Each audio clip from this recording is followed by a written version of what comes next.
Kabi-kabila ang good reviews ng pelikulang General Luna. Isang online petition pa ang inilunsad para manawagang ipalabas ang pelikula sa mga eskwelahan at sa mga pampublikong lugar. Live mula sa Maynila, si Bam Alegre may paandar. Binibining Jessica, tayo ay nakahimpil sa kalyeng ito na ipinangalan kay General Antonio Luna at nagkaroon nga ng pakikipag-ugnayan ang ating mga kababayan sa pamamagitan ng isang makabagong uri ng komunikasyon, ang internet, para mabigyan daw ng puwang na masilayan ng mas marami ang pelikulang ito. Aking itinatanghal ang ating paandar. Mga kapatid, mayroon tayong mas malaking kaaway kaysa mga Amerikano. Ang ating sarili. Walang dudang napukaw ang kamalayan ng maraming nanood ng historical film na General Luna na tungkol sa buhay ng bayaning si General Antonio Luna. Hindi bababa sa 13,000 digital signatures ang lumagda sa isang online petition sa change.org. Ang kanilang panawagan, ipalabas ang pelikulang ito sa mga paaralan at mga pampublikong lugar.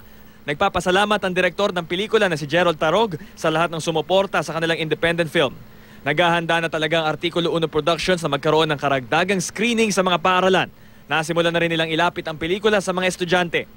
Si Leo Martinez, sa Director General ng Film Academy of the Philippines at gumanap sa pelikula bilang si Pedro Paterno, batid din na kailangan pagtuunan ng pansin ang kabataan para lalo nilang pahalagahan ang ating sining, kultura at kasaysayan. Nagtutuunan namin ng pansin sa Film Academy. Sabi namin, because meron kaming project about yung sine panitig, yung umiikot sa mga eskwelahan. Kasi nakakalimutan natin kultura natin . Ang kultura, ang lagi namin pamana ng ating kagalingan at karangalan. Kailangan alagaan natin yan. Hindi atin yan pamana lang sa atin yan Yun ang nakakalimutan natin. Pag minsan medyo iba ang pinag-aaralan natin, yung mga kultura.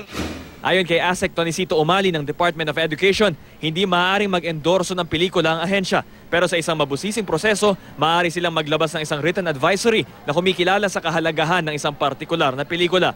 Nakasentro ang pelikulang General Luna sa buhay ni Antonio Luna na namuno sa Philippine Revolutionary Army noong Filipino-American War.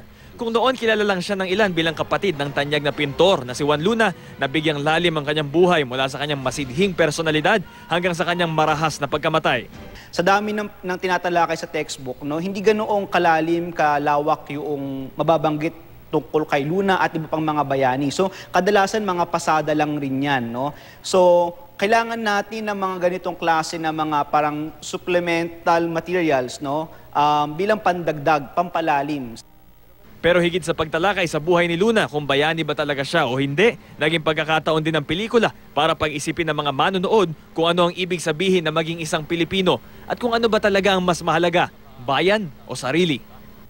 Yung accuracy ay malaking usapin yan kapag ang pinag-uusapan natin ay kasaysayan. Kasi kung ang kasaysayan ay na pinag-aaralan natin ay hindi tumpak, hindi tama at maaaring propaganda lamang, maaaring maling kamalayan o hindi tamang kamalayan pagkatimbang ng nakaraan yung makuha ng ating mga bata, which is napakadelikado.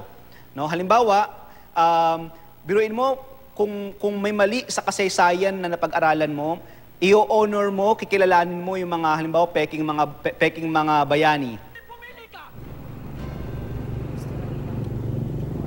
Binibining Jessica, isa pang balita doon sa pinaplanong ikalawang pelikula na sumisentro naman sa isa pang magiting na bayani, si General Gregorio del Pilar. Ito yung malaki raw yung posibilidad na ito ay matuloy. At ulitin lang natin ang mga binigkas sa salita ni General Luna. May mas malaki tayong kalaban, ang ating mga sarili, dahil suliranin na rin daw sa ngayon ang pamimirata sa pelikulang ito.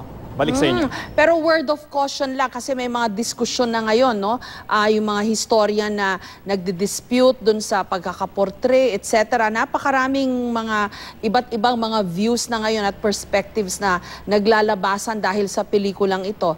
Mabuti siguro pakinggan din yung iba't ibang panig, pero kung meron mang magandang naidulot itong pelikulang ito, ito ay dahil nagkakaroon na tayo ng mga diskusyon tungkol nga sa sinabi mo kung sino ang anong ibig sabihin ng pagiging Pilipino at importante rin na napapahalagahan ang ating kasaysayan.